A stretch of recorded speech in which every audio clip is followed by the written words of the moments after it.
인천연인교회 성도 여러분, 지난 3일도 평안하셨습니까? 오늘도 수요일을 맞아서 수요예배를 또 여러분의 각 처소에서 가정과 영상예배로 들으시는 성도님들 각 가정에 하나님의 은혜와 복이 함께 하시기를 축복하며 기도합니다. 오늘 성경 여호수아 말씀은 총 24장으로 구성되어져 있습니다. 전반부에 해당되는 1장부터 12장까지는 이스라엘 백성들이 여호수아와 함께 어떻게 가나안 땅을 정복했는지 정복 전쟁에 관한 내용이 담겨 있습니다. 여리고성 전투라든가 아이성 전투가 그 대표적인 예가 되겠습니다. 그리고 13장부터 이르는 후반부에는 이스라엘 백성들의 정복 전쟁이 마무리되어지고, 그리고 그 이스라엘 백성들이 가나안 땅을 어떻게 분배받고 어떻게 정착했는지에 관한 내용이 나옵니다. 그러니까 이스라엘 백성들에게 있어서는 이제 전쟁이 끝나고 땅의 분배와 정착이라는 새로운 시대와 삶, 새로운 전환점이 시작되어지고 있다는 사실입니다. 그 과정에서 오늘 갈렙이 등장을 하고, 이 갈렙은 헤브론 산지를 요구합니다. 그리고 헤브론은 대대로 갈렙의 기업이 되었음을 성경은 이야기합니다. 그런데 오늘 14절은 그 이유를 설명을 하지요.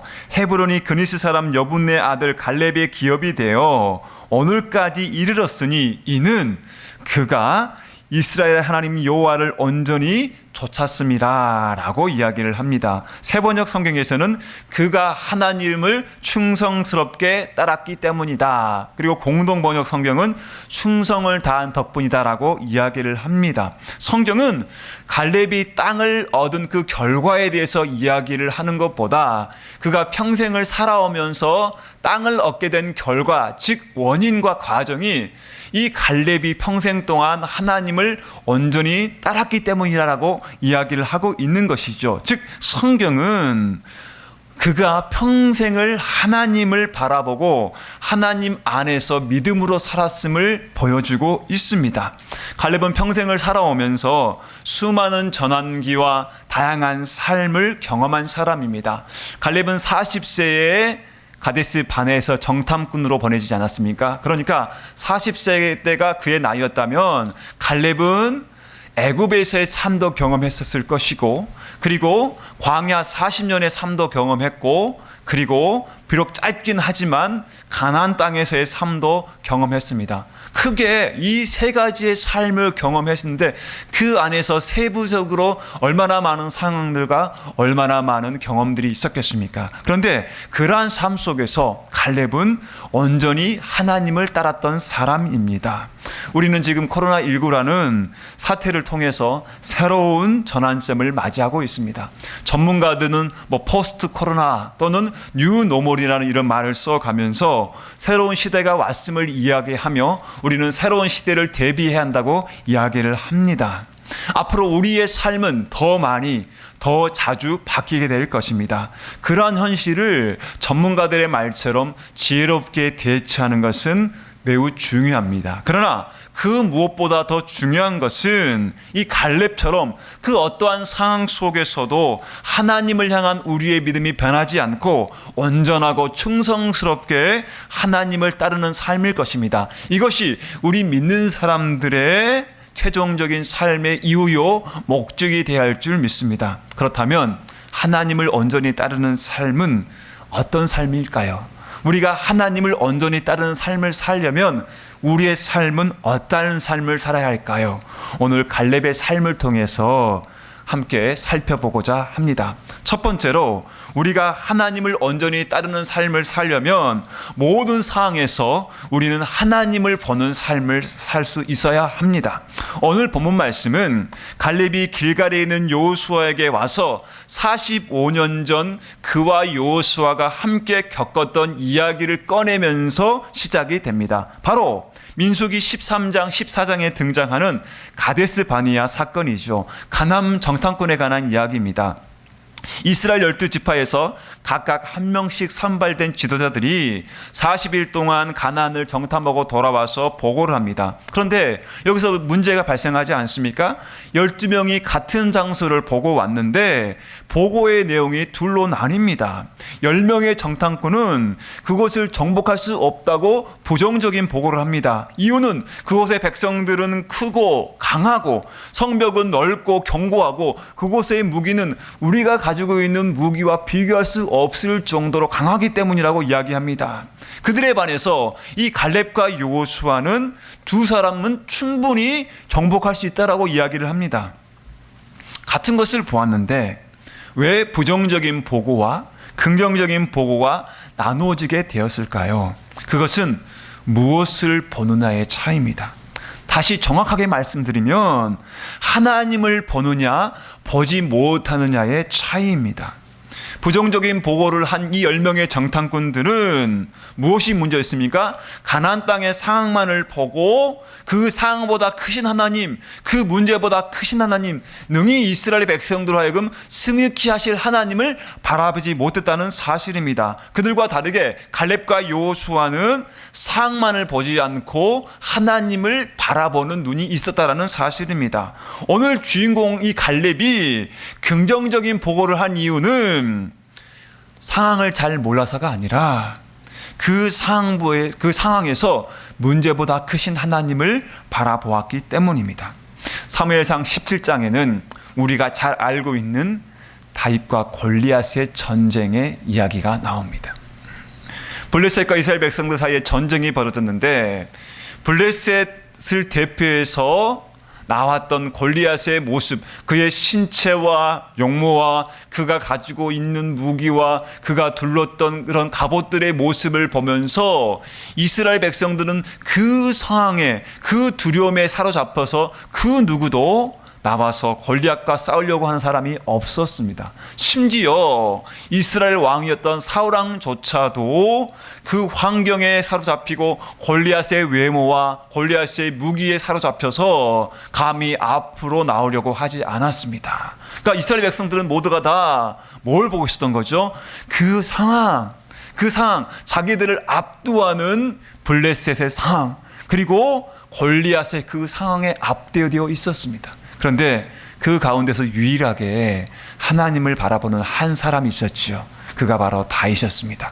그 상황에서 모든 이스라엘 백성들이 두려운 상황에 사로잡혀 있었을 때에 다윗은 하나님을 보았기 때문에 다윗이 골리앗 앞에 나갈 때 그는 뭐라고 고백했습니까? 너는 칼과 창과 단창으로 내게 나오지만 나는 내가 조롱하는 만군의 여호와 이름으로 내게 나아간다라고 고백하지 않았습니까? 우리는 다윗과 골리앗과 이 전투에서 어떤 결과가 있었는지 너무나 잘 알고 있습니다. 세상에는 현 상황만을 보는 사람이 있습니다. 그러나 또한 하나님을 보는 사람이 있습니다. 하나님의 백성들은 상황을 정확하게 보는 삶과 함께 하나님을 보는 눈을 가지고 있는 사람입니다. 어떠한 상황에서도 하나님을 바라보는 삶을 살아야 합니다.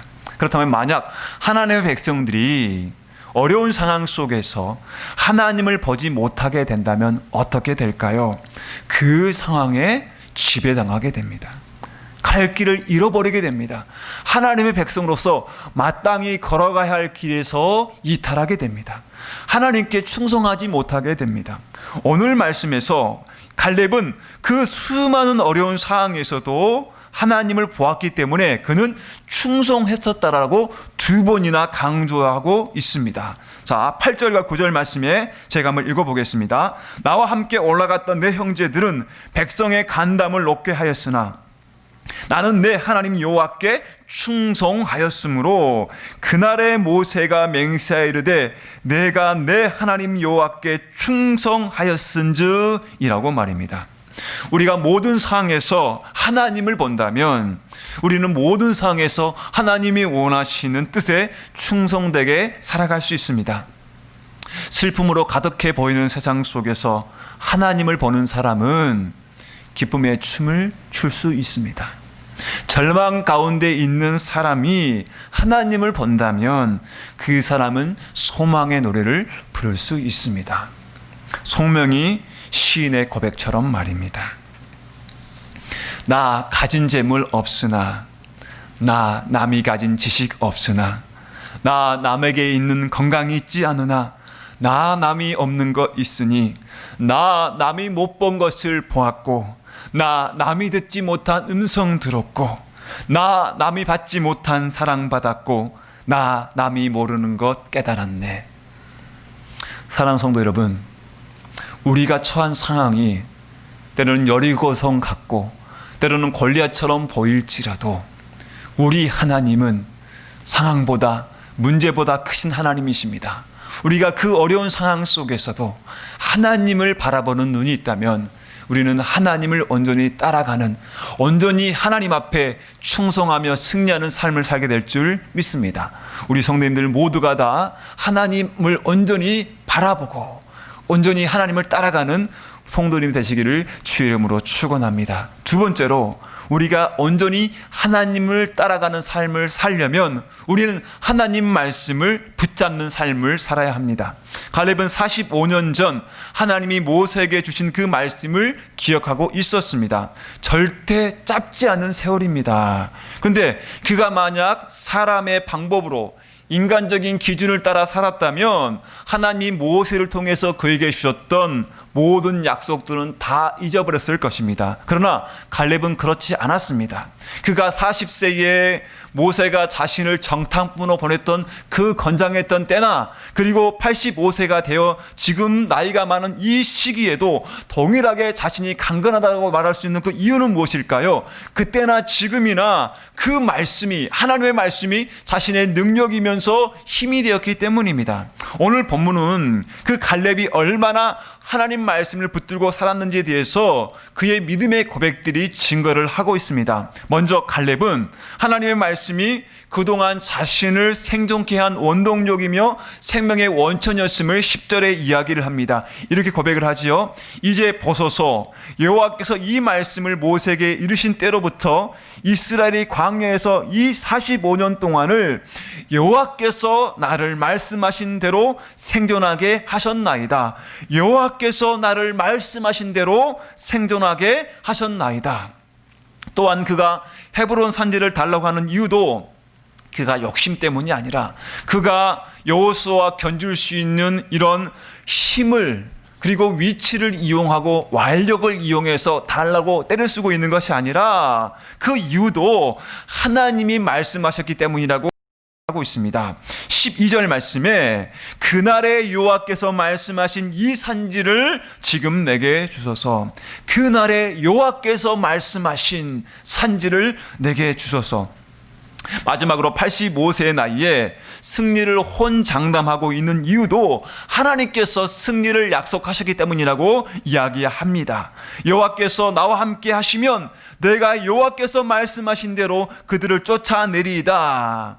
내가 여호와께서 말씀하신 대로 그들을 쫓아내리이다. 한마디로 갈렙은 말씀의 사람이었습니다. 그의 평생의 말씀을 붙잡음으로써 하나님을 온전히 따랐던 사람이었음을 성경은 우리에게 증언하고 있습니다. 모세의 들을 이어서 이스라엘 백성들을 이끌어 했던 여호수아는 이스라엘을 이끌어야 한다는 이 중압감에 빠져서 두려움 가운데 있었습니다. 그런 그를 향해서 하나님이 뭐라고 말씀하셨습니까? 여호수아 1장 8절 말씀에 두려워하지 말고 놀라지 말라. 그러면서 이 율법책을 내 입에서 떠나지 말게 하며 주야로 그것을 묵상하여 그 가운데에 기록된 대로 다 지켜 행하라. 그리하면 내 길이 평탄하게 될 것이며 내가 형통하리라 말씀하셨습니다. 여기서 평탄하고 형통하다는 뜻은 가는 길에 그 어떤 대적도, 그 어떤 어려움과 고난도 없이 인간적인 성공을 이룬다는 말씀을 뜻하는 것이 아닙니다. 그럼 요셉의 경우를 보십시오. 애굽에서 힘든 종살이와 억울한 옥살이를 했지만 성경은 그가 형통했다라고 이야기를 합니다. 그러므로 참된 형통이란 어떠한 상황에서도 하나님을 신뢰하고 하나님의 백성으로서 온전하게 살아가는 삶을 이야기하고 있습니다. 바로 하나님 말씀이 우리의 삶을 온전하게 합니다. 하나님 말씀이 우리로 하여금 하나님을 온전히 따르도록 인도하며 돕습니다. 운전을 해보신 분들은 알겠지만 운전을 하다 보면 안개가 심하게 낀다던가 그리고 비가 많이 온다던가 특별히 밤이 점점 깊어지고 어두워질 때 제일 먼저 하는 일은 바로 자동차의 라이트를 켜는 일입니다. 이 자동차 라이트를 켬으로 말미암아 우리는 안전하게 원하는 목적지까지 그 길을 갈 수가 있는 것이죠. 즉 자동차의 이 라이트 불빛이 우리로 하여금 원하는 정서까지 안전하게 이끌고 도와줍니다. 성경에서 하나님 말씀은 이처럼 우리가 걸어가는 길을 안전하게 지켜주고 우리로 하여금 방황하지 않고 온전하게 그 길을 걸어가는 등불이며 빛이라고 이야기합니다. 시편 119편 105절 말씀은 주의 말씀은 내 발의 등불이요 내 길의 빛이라고 이야기를 합니다. 말씀을 멀리하는 것은 칠흑같이 어두운 밤에 등불 라이트를 켜지 않고 운전하는 것과 같은 삶입니다.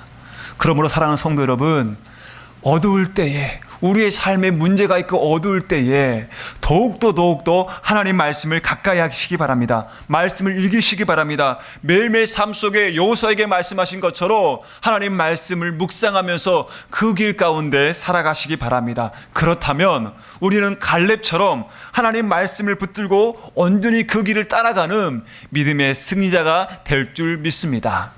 제가 이 말씀을 준비하는데 한 찬양이 생각이 나더라고요. 그 찬양 아마 여러분들이 잘 알고 계시는 찬양일 텐데 주만 바라볼지라 라는 찬양입니다.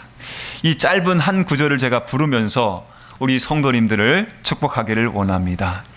하나님 사랑의 눈으로 너를 어느 때나 바라보시고 하나님 인자한 귀로서 언제나 너에게 기울이시니 어두움에 밝은 빛을 비춰주시고 너의 작은 신음에도 응답하시니 너는 어느 곳에 있든지 주를 향하고 주만 바라볼지라. 각처에서 가정예배로 수요예배를 드리고 계시는 사랑하는 우리 인천연희교회 성도님들, 아마 여러분들이 처해 있는 상황들이 다 다를 것입니다. 그런데 그 상황에 함께 하시는 우리 하나님, 그리고 하나님 말씀은 변함이 없습니다. 매일매일 삶 속에서 어떤 분들은 건강에 어려움이 있고 어떤 분들은 물질의 어려움이 있고 어떤 분들은 사업과 자녀 문제에 어려움이 있겠지만 그 가운데서 하나님을 바라보시고 하나님 말씀을 붙들고 매일매일 살아가시기를 바랍니다. 말씀 붙들고 하나님 바라보시며 살아가시면서 하나님을 온전히 따라가는 우리 모든 성도님들 되시기를 주의 이름으로 축원드립니다. 기도하겠습니다. 하나님 아버지, 오늘 갈렙의 삶을 통해서 갈렙의 믿음의 고백을 통해서 그가 모든 상황 속에서 환경을 바라보지 않고 환경과 문제보다 크신 하나님을 바라보는 사람이었음을 우리가 오늘 아버지 하나님 다시 한번 깨닫게 됩니다. 그리고 평생 동안 말씀을 붙들고 말씀 속에 살았음을 주님 보게 됩니다. 하나님, 우리도 갈렙처럼 여러 상황과 여러 문제와 여러 현실들을 접할 때에 하나님 가장 큰 하나님을 바라보고 하나님 말씀을 붙들고 하나님 이 땅을 승자로 살아갈 수 있도록 주여 도와주시옵소서. 하나님 말씀하신 것처럼 주의 말씀은 우리가 걸어가는 하나님 아버지 발의 등불이며 걸어가는 길에 빛이라고 말씀하셨사오니 하나님 주의 말씀이 우리의 삶을 인도하여 주시고 그로 하여금 우리가 방황하지 않고 우리가 아버지 하나님 길 잃어버리지 않고 충성되이 온전하게 하나님을 따라가는 삶으로 주여 함께하여 주시고 인도하여 주시옵소서. 예수님의 이름으로 기도했습니다. 아멘.